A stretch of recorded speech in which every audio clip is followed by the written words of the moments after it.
Hi, everyone. Judge Andrew Napolitano here for Judging Freedom. Today is Thursday, May 4th, 2023. It's 1 o'clock in the afternoon here on the East Coast of the United States. Ray McGovern joins us, happily so. Thank you, Ray. Thanks very much for coming back to us. I'm interested in your thoughts on a lot of things, but I want to start with the news today involving the drones in over the Kremlin. We have a little bit more information about them than we did when they first came out. But let's take a look at them. We'll show you them from a view outside the Kremlin wall, and then we'll show you a back view. You've probably seen them, but I want to make sure we see the same thing together. You'll see the drone there. It looks like it hits the flagpole, but something exploded it right over that dome. You'll see this happen again. It's the same drone, same view. This is from outside the Kremlin wall by Western television. One more time. Now you'll see the opposite view. This is Russian television. You'll see an explosion way over on the left. There's the dome. There's the explosion. Now you'll see what actually is on the roof of the dome. You can see some fire there, whether it's the dome itself or whether it's the remains of the drone. There's another view of it right there. So the Russians say it was the Ukrainians or it was the United States. President Zelensky, of course, says he knows nothing about it. He was, and this gets us into your analysis of this, conveniently in Finland when this happened. Has that generated any analysis about the likelihood of his wanting to avoid a retaliatory assassination attempt? It's at best circumstantial evidence. The first thing we intelligence officers look at is the possibility of a false flag. In other words, could the Russians have staged this? And the answer to that is, of course. Would the Russians have staged this? I asked my daughter, who is helping out here today, I said, now, Kristen, do you think they could have staged? Could be a false flag? And she said, Dad, everything you've told me about Putin, he doesn't need a false flag, right? Why would he want to have a false flag? When you're winning, you don't need a false flag. That's it. In other words, I would rule out, even though Timothy Snyder, who teaches at Yale, has said it's a false flag, even he uncommonly admits in the 18th paragraph, I could be wrong about the false flag. There's no reason for a false flag, so it isn't a false flag. They're genuine. So the question is, who knew about it? Now, my guess is Victoria Nuland knew about it. Whether Tony Blinken was kept out of the thing to give him plausible deniability, it's possible. I mean, the guy's not too bright. But Zelensky knew about it. So the Russians have the equivalent of a casus belli, a cause for war, if they want it. Now, most of my friends, including my close friends who have been watching Russian television every night, every day actually, they think something really bad is coming. It's coming soon in retaliation. I'm an outlier on that. Not only does Putin not need a false flag, he doesn't need to retaliate right away. I mean, he could play the statesman. He's been very good at that. You have to posit strong opposition within Russia from the crazies, from the hawks. You got to do this, like the TV guys, okay? I don't think, with a 70% approval rate and his proven record of being judicious about not rising to the occasion, I don't think he's going to let himself be provoked. And I would see that he would look on this as a provocation for Russia to do something he's not quite ready to do. Thank you very much. Things are going quite well for us in Ukraine. We're not gonna upset the apple cart. That's my diagnosis. All right. Well, he can be good guy to his predecessor, Dmitry Medvedev's bad guy, the former president Medvedev, who succeeded President Putin and then was succeeded by President Putin. Another story for another time. said that this was an assassination attempt and it's time for Zelensky to go. Right. That talk, died after the first 24 hours, whether it was intentional to make President Putin appear statesmanlike and restrained, or whether it was just an outburst on the part of President Medvedev. We probably won't know. But Larry Johnson, I'm sure Colonel McGregor, I haven't spoken to the colonel about it, would say that this has galvanized Russian opinion behind President Putin, even though he didn't need as you just pointed out, didn't need the galvanizing. I mean, have the Russians learned how much the West hates them? I think so. The record's been pretty clear. Now, talking about Zelensky going, well, he did go. He went right away to Helsinki, to Finland. And now apparently he's on his way to Germany, but the Germans didn't know about this. I mean, this is news to the Germans. So, and how did he get from Helsinki to Germany? Good question. U.S. aircraft. Wow. U.S. military aircraft. Yeah. So, so that reinforces your view that somebody in the State Department knew it. I mean, this is right up. She's going to hate me for this, but this is right up Victoria Nuland's alley, doing something like this. On the other hand, those drones, could they have destroyed that building? Could they have killed President Putin if he had been in that building? We're likely to find that out as things go along here. With the kinds of GPS or that kind of particularity and accuracy, if these things were guided by that kind of system, they can be extremely precise. Witness how they shoot missiles in very precise manner. Missiles originally developed for anti-tank missiles. These Hellfire missiles, are they accurate? Man, are they accurate? Are the targets usually the exact ones we want? Not so much. Could the CIA have been involved in this? If Victoria Nuland knew about it, could or would the CIA have provided technical assistance, sort of like the assistance they provided in the destruction of the Nord Stream pipeline? It's all one sort of conglomeration, Judge. The CIA, the Navy, the Pentagon, these super secret guys that not many people in the Navy or in the Pentagon know about, they can work very closely with CIA or with the satellite people to cause this to happen. So, no, it's not at all impossible. Whether the Ukrainians themselves on site have this capability, that's possible too. Witness the hundreds of Western advisors that are there in various bunkers inside Ukraine. And these drones are capable of being launched in Ukraine and reaching Moscow. Yes, I believe so. There are various kinds of drones. And as I say, we can expect the Russians to flesh that out, what kind of drone it was. At least they will claim they can look at the debris here and pretty much figure it out. I would expect that to come probably after the anniversary celebrations on the 9th. Now, like Timothy Snyder of Yale, I could be wrong. We could see Zelensky killed in Berlin today, for God's sake. I don't think so. Putin is smarter. He doesn't need to do this kind of thing. Here's President Zelensky yesterday in Helsinki. We don't attack Putin or Moscow. We fight on our territory.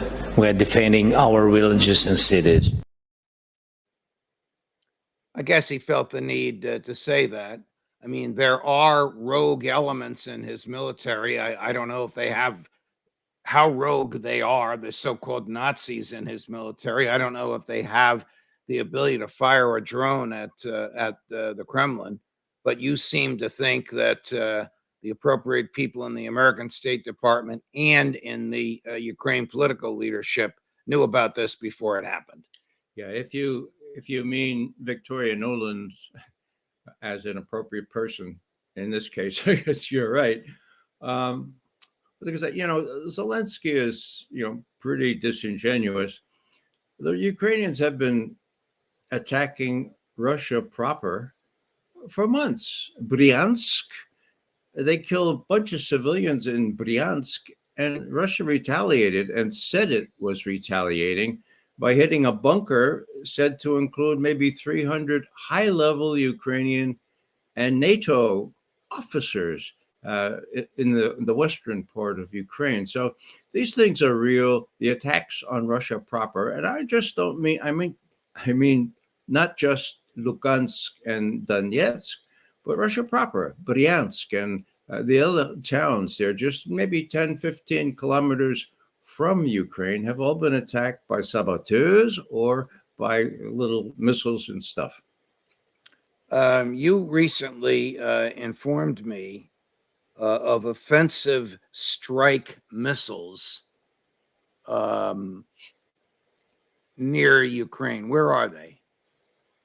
They're already in Romania, and they were slated to be completed, these bases, in Poland at the end of last year, 2022. They've been a bone of contention with respect to the Russians because they pretty much vitiate all the success made by the INF Treaty, the Intermediate Nuclear Forces Treaty. They put, well, you don't have to take my word for it. What Putin said at the end of December in 2021 was, with the missiles now available, they can hit Moscow within 7 to 10 minutes. And when these hypersonic missiles become available to the US, 5 minutes. Now, the problem is they don't know what's in these capsules that are in place in Romania already, and probably also in Poland.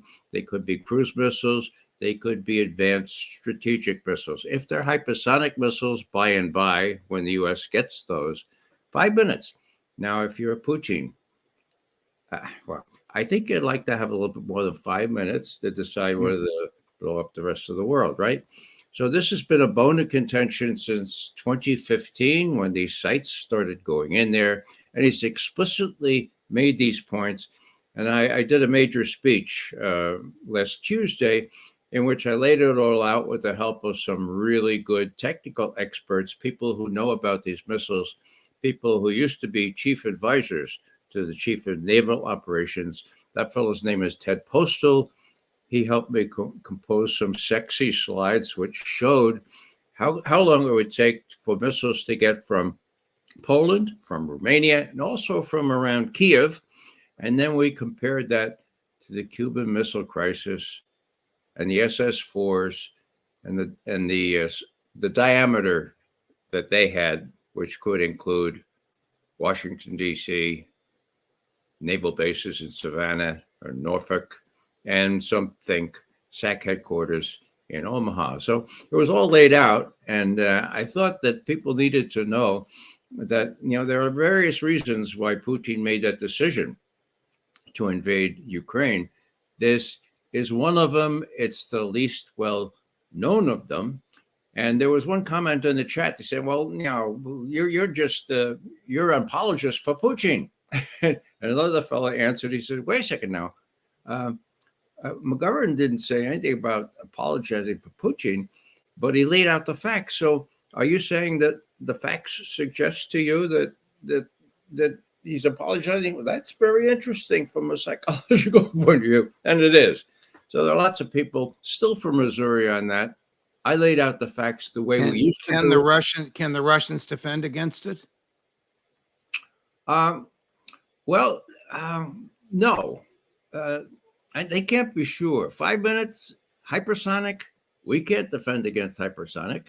You'd have to ask a real expert on this. But if you have them coming in from Romania and from Poland and now from Finland, the latest news is we're negotiating with the Finns to put in NATO infrastructure in Finland. Now, Finland has a common border with Russia that's 800 miles long. That's right. That's like Newark, New Jersey to Chicago, 800 miles. Wow. Mm-hmm. Yeah. So the point is, when Finland decided to join NATO, Putin himself warned, look, we don't have any problem as long as no NATO infrastructure goes into Finland. NATO infrastructure, the kinds of infrastructure that's already in Romania, going into Poland, and they tried actually to put them in Ukraine. That's not going to happen now. So these things are legitimate worries. I made the point of saying, look, this isn't the only reason that Putin decided to invade Ukraine. There was the threat of a NATO armed and supplied and trained army about to pounce on the Donbass. And then, most important of all, he got buy-in from Xi Jinping on the 4th of February in Beijing. He told him what he was going to do. This is my analysis here. This is not written down anywhere.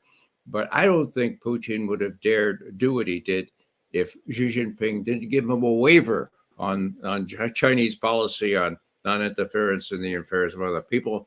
Yeah, you could do it. You have a waiver on Westphalia? Go ahead and do it because they're after us next. We share a common enemy.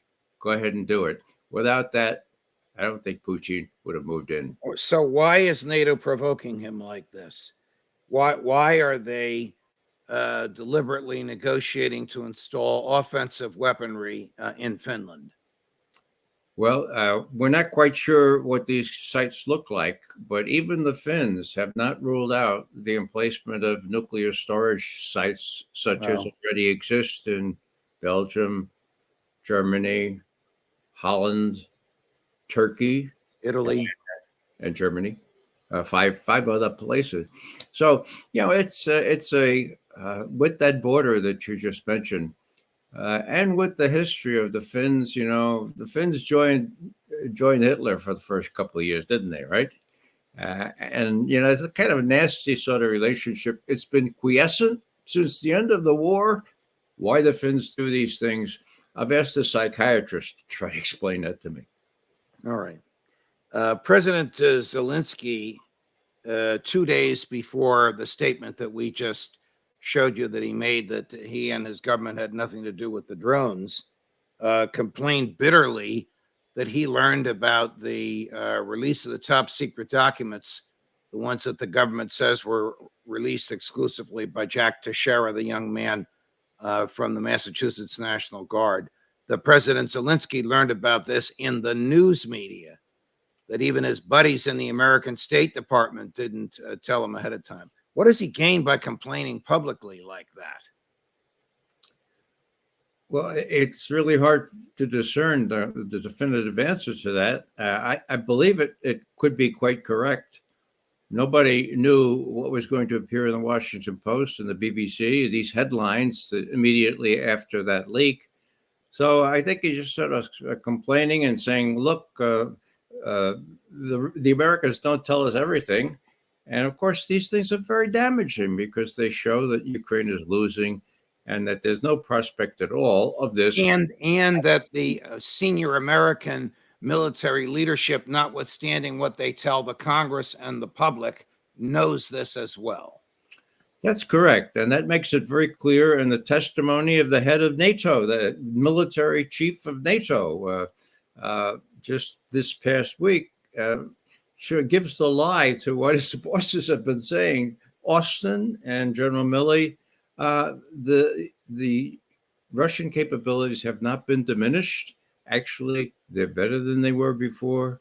Sotto voce, Ukraine doesn't have prayer of winning. We'll have to see whether their counter-offensive, if it ever takes shape, will do anything. And, just a last thought. As a Army intelligence analyst, I knew before you do a campaign, you look at things like the territory, the terrain, and the weather. You think about the weather too, as well as enemy forces. Well, didn't they know?